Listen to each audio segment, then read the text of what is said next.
heart to guide me and keep me from falling apart. Love is perfect, but lovers are not. It's been, what, 5, 6 years?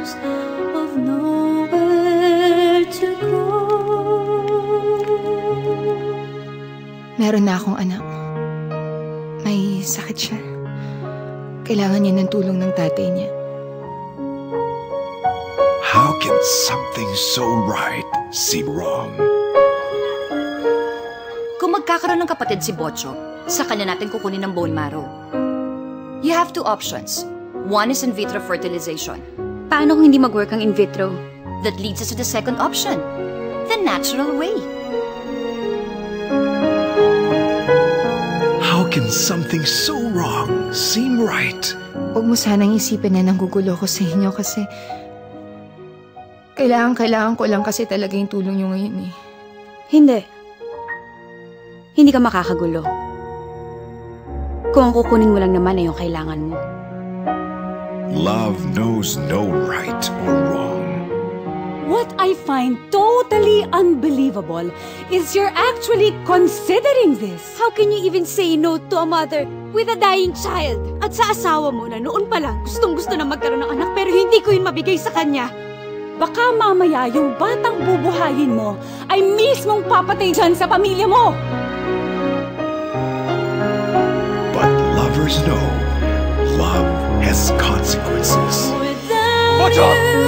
Without you, I know I'm all alone. I can't go on this way, day by day. This is a unique love story of selflessness and sacrifice, starring Angelica Panganiban, Ding Dong Dantes, Sanjo Marudo, and Angel Locsin. Pinahal mo ba talaga ako? O ginawa mo lang ako palaki putas?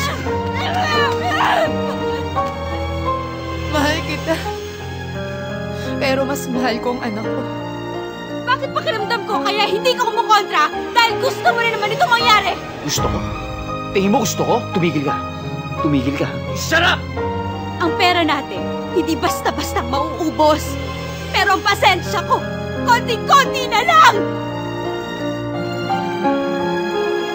True love is selfless.